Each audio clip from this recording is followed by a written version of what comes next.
Hi there, I'm Jordan, and I'm back today to talk to you about loss and grieving and feelings of sadness during this pandemic time. We've been talking about emotions and how we can help ourselves cope with them on a daily basis. And I believe that grief is something that is touching us all right now. Some losses that we're feeling are bigger than others, some weightier than others. But I believe that feeling sad or depressed, lonely, isolated are probably things that worldwide humans are feeling right now, and something that we need to be able to acknowledge. And I hope that I can help you walk through some ideas to alleviate the heaviness that grief can bring. We talked a few videos ago about acknowledging those feelings, and it's really important with our grief and our sadness that we can acknowledge that.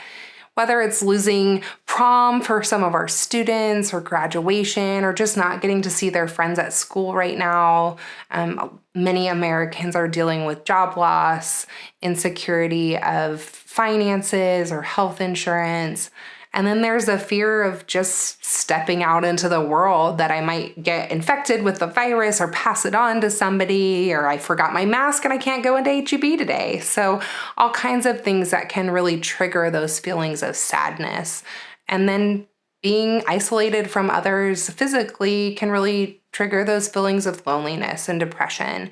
So I want to offer some coping skills that can help you as you just wade through those feelings and give you ideas to help deal with the sadness on a daily basis. First and foremost, we need to let ourselves grieve. So like we talked about with accepting emotions, it is important to allow yourself to grieve. Pray, cry, journal, talk about your feelings, and express the issues you're walking through. If we avoid or delay the pain associated with grief for too long, it can complicate the process, and usually it just intensifies the emotions further down the line. Take care of you, specifically in terms of healthy eating, adequate exercise, and appropriate sleep.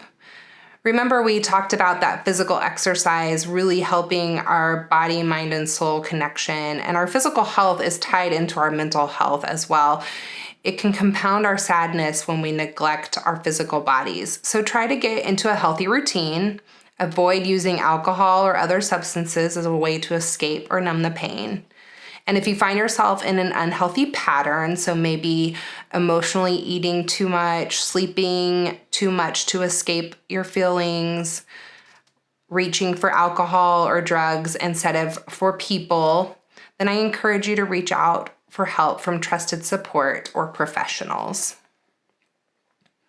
Do meaningful things with your free time. So find activities that bring you joy. Read, take an online course, cook your way through a cookbook, learn a language, join an online Bible study, tackle a puzzle, or find your inner child and grab a new Lego set. There's all kinds of things that can bring you a smile and some happiness, and I encourage you to do those things with your free time. Serve others and allow others to serve you.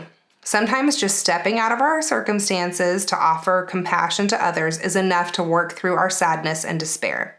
While there are not many physical places to serve right now, there are needs all over our city.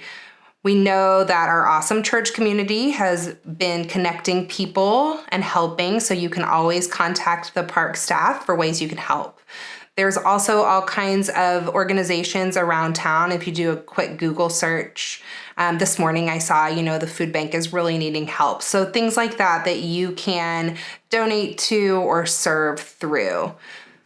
And also allowing others to serve you. Remember that it brings people joy to serve others. We know this because scripture tells us. So when someone offers to help you, let them. Connect with online support groups or mental health professionals. So there's all kinds of groups around our city that are doing online platforms to help right now. There's Grief Share, that is an excellent resource if you've recently lost someone, and several area groups are currently meeting online. Different anonymous groups like Alcoholics Anonymous or Narcotics Anonymous are doing online meetings. So if you're struggling with a substance use, it's a great way to connect. If you need to see a mental health professional and you're kind of at a loss for where to go, there's also local therapists that are offering telehealth options. So there's going to be a list on the website of some links that you can click through if you would like to join an online community. And remember, the park staff also has a list that they can help you with. So remember that feeling sad right now or lonely is a very valid and normal feeling in this uncertain time. I don't know about you, but I am desperately missing our Sundays together and meeting with our community groups.